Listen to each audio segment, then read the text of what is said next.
Hello viewers, இன்னைக்கு பார்க்க போறது கைஜூ நம்பர் 8 சீசன் 2 எபிசோட் 7 பார்ட் 2.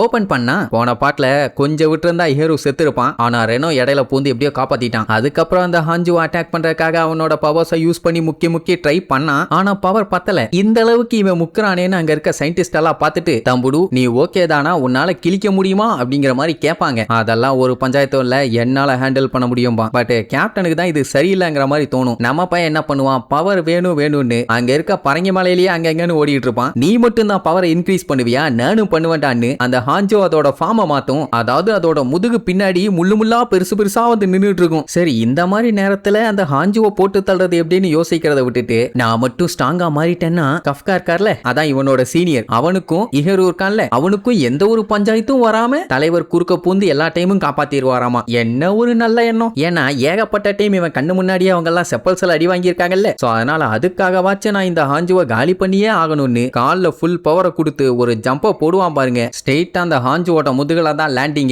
அதுக்கப்புறம் ஃப்ளையிங்லயே கண்டபடி அது முதுகுல விடாம சுட்டு தள்ளுவான். கண்ணுல ரத்த கட்டீரே வரும். இப்படி அவன் இந்த ஹாஞ்சுவோட ஃபார்மை டெஸ்ட்ராய் பண்றத பார்த்துட்டு சயின்டிஸ்ட், வைஸ் கேப்டன் எல்லாருமே மிரண்டுருவாங்க. இதுல இன்னொரு பஞ்சாயத்து என்னன்னா, அவன் லெவலுக்கு மீறின சக்தியை அவன் யூஸ் பண்ணிட்டு இருக்கிறதுனால அவன் பாடி தாங்குமா இல்லையான்னு தெரியல. எலும்பெல்லாம் நஞ்சு போச்சு, மசில்லாம் பிஞ்சு போச்சுன்னு எல்லாம் பதறிட்டு இருப்பாங்க. இதே மாதிரி போச்சுன்னா நம்பர் 6ஆல இவனோட மொத்த கண்ட்ரோலையுமே இவன் இழந்துருவான் அப்படின்ட்டு கொஞ்சம் அந்த சயின்டிஸ்ட் எல்லாம் பதறிக்கிட்டே சொல்லுவாங்க. கேப்டன் பார்த்துட்டு, அட ஏன்டா ஏன் முந்தா நாள் செத்து போன எலிய தூக்கி சாப்பாட்டுல போட்ட மாதிரி கத்திட்டு இருக்கீங்க, நீங்க நினைச்சுக்கிட்டு இருக்க மாதிரி நம்பர் 6 எல்லாம் அவனை கண்ட்ரோல் பண்ணல. அவன் நிஜமான கேரக்டரே இப்படித்தான், பைத்தியக்கார பையன். இதுல இன்னொரு மேட்டர் என்னன்னா, நம்பர் 6ஓட சூட்டை யூஸ் பண்றவங்க டை கைஜுவோட மேசிவ் எனர்ஜி கூடிய செல்லு கூடியும் சிங்க்ரோனைஸ் ஆயிருப்பாங்க. சோ அப்படி இருக்கும்போது எனர்ஜி பயங்கரமா வெளியில வரும். சோ மூளை என்ன யோசிக்குதோ அதை 1க்கு 10 பண்ண முடியும். அதான் இப்ப அவன் பண்ணிட்டு இருக்கான். மொத்தத்துல அவன் குணமே அப்படித்தான். ஆனா என்ன, இப்படியே அவன் பண்ணான்னா அதுவே அவனை அழிக்கிறதுக்கும் வாய்ப்பு இருக்குது. பட் ட்ரைனிங் அப்ப அந்த மாதிரிலாம் எதுவுமே நடக்கலங்கிற மாதிரி சொல்லுவாங்க. அதானே இங்க பிரச்சனையே. ட்ரைனிங்கும் நிஜமான பேட்டலும் என்னைக்குமே ஒரே மாதிரி இருக்காது. அது மட்டும் இல்லாம அந்த நம்பர் 6 கைஜு வெப்பன் தான் கைஜு வரலாற்றிலேயே பயங்கரமான பவர்ஃபுல்லான வெப்பனாமா. அது கிரியேட் பண்ற ஸ்ட்ரெஸ் லெவல் அளவுக்கு வேற எந்த வெப்பனாலையும் கிரியேட் பண்ண முடியாது. அதனால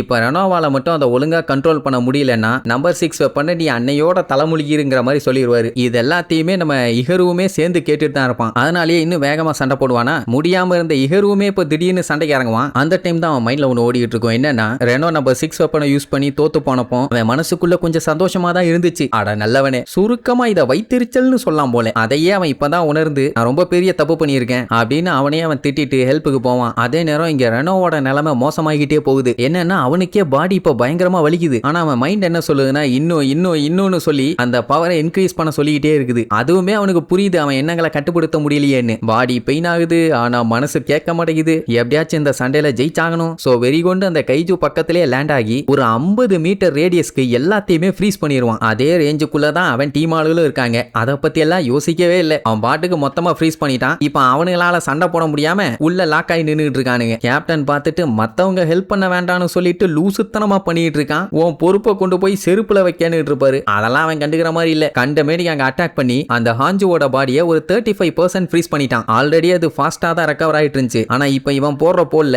அதை ரெக்கவர் ஆக விடாம அதை விட வேகமா இப்ப போட்டு பொளந்துகிட்டு இருக்கான். அப்பதான் அவனோட பாடியை சயின்டிஸ்ட் எல்லாம் செக் பண்றாங்க. ரெனோவோட பாடி மசில் 16 இடத்துல கீஞ்சு போச்சு, போனு 4 இடத்துல தீஞ்சு போச்சு, இன்னும் பாடியில நிறைய இடம் உள்ளுக்குள்ள எரிஞ்சுக்கிட்டு இருக்குது. இதுக்கு மேல அவன் தாங்க மாட்டான், தாக்கு பிடிக்க மாட்டான்னு கேப்டன் சொல்லுவாரா. அப்போங்கும்போது ஒரு லேண்டிங்க போடுவான். பயங்கரமா மூச்சு வாங்கும். வெற்றக்கூடாது, பொளந்துடலான்னு சொல்லும் போது அவனால எந்திரிக்க முடியல. என்னடான்னு திரும்பி பார்த்தா காலு வாஸ்து பார்த்து ஈஸ்ட்ல திரும்பி இருக்குது. அவ்வளவுதான், முடிஞ்சு. இதுக்கு மேல அவனால ஒன்னும் பண்ண முடியாது. அதனால கேப்டன் என்ன சொல்லிடுவாரு, தம்புடு உன்னால எவ்வளவு முக்க முடியுமோ நீ முக்குன, இதுக்கு மேல உன்னால முடியாது, அதனால பேசாம நான் வர்றேன்னு சொல்லிட்டு வைஸ் கேப்டன் அவனுக்கு பேக்கப் கொடுக்க சொல்லிடுவாரு. இது அவனால ஏத்துக்க முடியல. அப்படின்னா நான் தோக்க போறானான்னு சொல்லி அப்படியே ஃபீல் பண்ணி பயங்கரமா அழ ஆரம்பிச்சிருவான். ஏன்னா இப்ப அவன் தோத்து போயிட்டான்னா அவனோட சீனியருக்கும் சரி அவன் ஃப்ரெண்டுக்கும் சரி அவனால எந்த ஹெல்ப்பும் பண்ண முடியாது. அப்படி நினைச்சு ரொம்ப கவலைப்படும் போதுதான் சும்மா ஐஸ் கட்டியா உடச்சுக்கிட்டு இகரு கத்திக்கினே வருவான். ரெனோ நான் வந்துட்டேன் அப்படின்னு கேப்டன் முழிப்பாரு. இவன் என்ன என்னைய ஓவர்டேக் பண்ணிக்கிட்டு போறான், எதுக்குடா அப்படி கத்திட்டு போறான்னு கேட்டா ரெனோவுக்கு கொஞ்சம் டைம் கொடுங்கன்னு கேட்பான். அட குரங்கு பையில கொடுக்காம தெரியாமையாடா அவன் சண்டைக்கு போயிருக்கான். இப்ப நீ அங்க போன உங்க 2 பேத்துக்குமே நான் பாட கட்டணும். பேசாம இருறான்னா கேட்க மாட்டான். ரொம்ப வேகமா போயிட்டு இருந்த உடனே அவன் காம்பாக்ட் பவர் எவ்வளவுன்னு செக் பண்ணி பார்த்தா 24% யூஸ் பண்ணிட்டு இருக்கான். பரவாயில்லையே, நல்லா யூஸ் பண்றானேன்னு பாராட்டுவாரு. அதுக்கப்புறம் ஹீரோ நேரா ரெனோ கிட்ட போய் கை நீட்டி என்ன ரெடியான்னு கேட்பான். நம்மால அப்படியே மயங்கிடுவான். கண்ணை திறந்து பார்த்தா அவன் தூக்கிட்டு ஓடிட்டு இருப்பான். ஹீரோ நீ என்னடா தூக்கிட்டு போயிட்டு இருக்கேன்னு கேட்ட உடனே ஒரு வழியா எந்திரிச்சிட்டியாடா லூசு பாயில, எவ்வளவு நேரம்டா தூங்குவேன்? சரி நல்லா கேளு, கேப்டன்ட்ட நான் கொஞ்சம் டைம் வாங்கி இருக்கேன். எப்படியாச்சும் அந்த காஞ்சு போன ஹாஞ்சுவை நம்ம காலி பண்ணும். நான் போய் டைவர்ட் பண்றேன், நீ அதை காலி பண்ணு. ஏன்னா அப்பதான் அபிஷியலா உன்னால அந்த நம்பர் 6 சூட்டை யூஸ் பண்ண முடியும். இல்லன்னா ஜில் ஜில் ஜிகா ஜிகா தான். சரி பிளான் என்னன்னா இப்ப இவனை தூக்கிட்டு அவன் அந்த ஹாஞ்சுவோட கோர் பாயிண்ட் கிட்ட போறான். அதை நம்மால அட்டாக் பண்ணி காலி பண்ணும். பட் அப்படி பண்ண ஹீரோக்கு டேஞ்சர். இத சொன்ன உடனே பொட்டனிலே ஒரு போட போட்டு என்ன பார்த்தா அவ்வளவு வீக்கா தெரியுதா? கொய்யால என்னை விட சின்ன பையன் தாண்டா நீ. நான் என்ன சொல்றனோ அதை வாயை க்ளோஸ் பண்ணிக்கிட்டு பண்ணு, என்னாலேயே முடியும்பா. உடனே ரெனோவை சிரிச்சுக்கிட்டே ஆமா எனக்கு தெரியும் நீ திறமசாலி தான் அப்படின்னு ஒத்துக்குவான். ஏன்னா ஒவ்வொரு டைமும் ரெனோ வந்து எப்பெல்லாம் டல் ஆகி அவனால முடியலன்னு நினைக்கிறானோ அப்பெல்லாம் இஹரு தான் குறுக்க வந்து அவனை மோட்டிவேட் பண்ணி அடுத்த லெவலுக்கு கூட்டு போவான். சோ அதெல்லாம் யோசிச்சு பார்த்துட்டு சரி ஓகே நான் ரெடின உடனே இப்ப என்னன்னா இந்த மிஷனுக்கு கொடுத்த டைமை விட ரொம்ப அதிகமாவே தாண்டி போயிட்டு இருக்குது. சோ அதனால இதை சீக்கிரமா முடிச்சாவணும், என் சிக்னலை மிஸ் பண்ணிடாத, ரெடியாருன்னு சொல்லிட்டு சும்மா வெறி கொண்டு சண்டைக்கு போவான். இனி இதுக்கப்புறம் இஹரு அந்த கைஜு கண்டம் பண்ணுதா இல்ல இவனுக்கு அந்த கைஜுவை கண்டம் பண்ண போறானுங்களான்னு அடுத்தடுத்த எபிசோட்ல பார்க்கலாம். டாடா.